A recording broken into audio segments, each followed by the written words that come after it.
Hi guys, thanks for joining me on this snowy Palm Sunday afternoon here in Chicago. This is Camille's Doll Spa, and today I'm going to show you how I repaint American Girl doll faces. This has been requested by some of my Instagram followers, and so I thought what a great opportunity, since I'm not going outside today, to show you what it is that I do for painting. So this is a doll I've been working on. This is a custom Kaya. She is almost finished, so I'm just going to show her as a model. Not really do any painting because it's time consuming and I'm not going to put you guys through that. But I will show you some of the tools and equipment and techniques that I use, and we'll try to cover it that way. Okay, so some people are interested, what kind of paint should I get? I feel like you need paints in basic colors, and it doesn't really matter what the brand is. I get red, yellow, brown, black, pink and purple, and these blues come in handy for mixing for eye colors when I go to repaint the insides of American Girl doll eyes.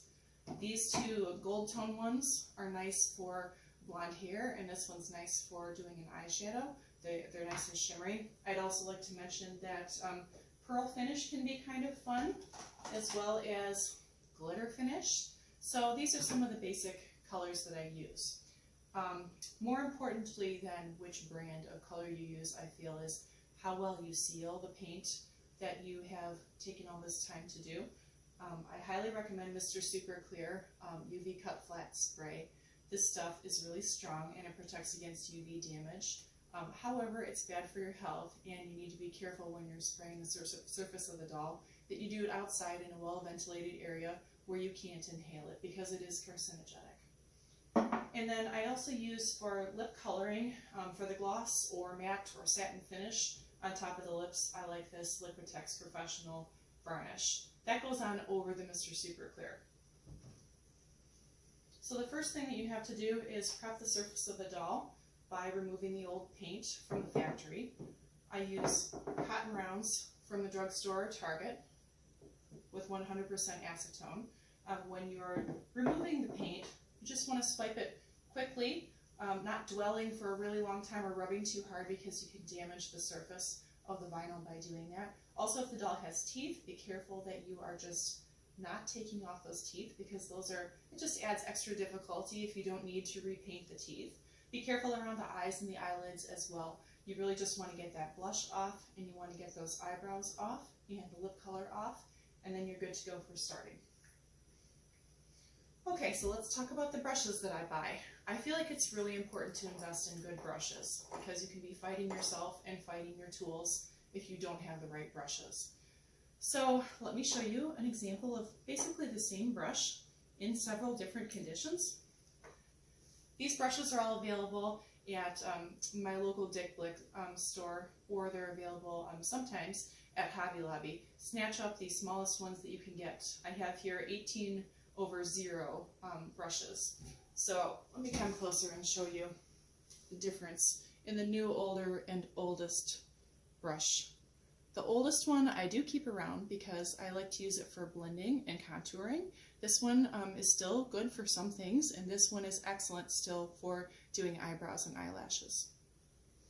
I always keep a bunch of unused ones available, because there's nothing worse than being in the middle of a project and not having the right tools to finish it. So when I do blushing, I use a piece of a t-shirt that I've gotten a little bit wet with my water, and I mix up my paint to a consistency a little bit thicker than milk. You want to water it down quite a bit, because you want to control how much pigment goes onto the surface. It's better to do a lot of coats than to do one sloppy coat that is just goopy and has a terrible surface to it, and you can't control how much you have there.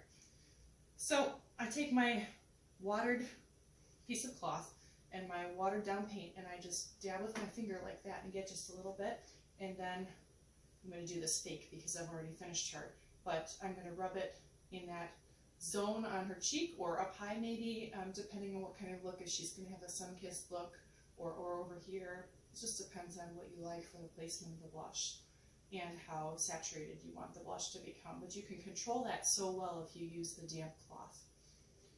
As far as shading and contouring the rest of the face, I like to use this destroyed paintbrush that I showed you before. Just make a brownish watered down solution of paint, and in many applications over time, good blending with this old paintbrush just in swirls. It's time consuming, but it's worth it. Go around the edges of her nose and under her chin. I find that it's helpful to have a photograph of a person in front of you while you're doing that, so you can see how the light really falls on a person to make it more natural looking.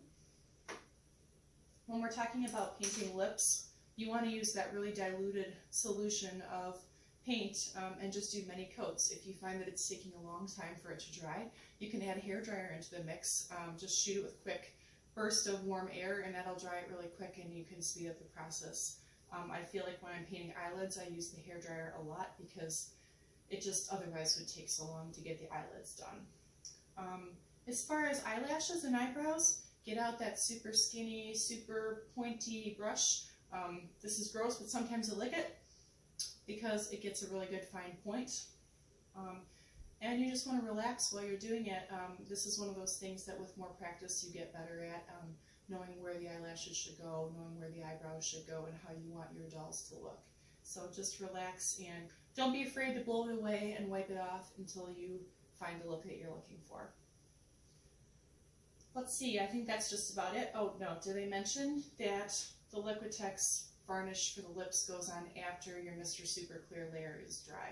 So you want to take pieces of masking tape that are about 1/2 inch wide and tape the eye, tape over this glossy surface of the eye and over the eyelash, folded like that, so that the eye is totally covered when you're spraying Mr. Super Clear. I'll see if I can post a picture of how I do that sometime. But other than that, I think that's about it. I appreciate any of your questions and feedback, and hopefully I can help you get started with your own brand of how you want your dolls' faces to look. I know that you guys all have such different interests, and certainly I've seen that with all the different requests that I've gotten, so I'd love to help you guys get going on making your dolls personalized. Thanks for watching today, and have a great rest of your day.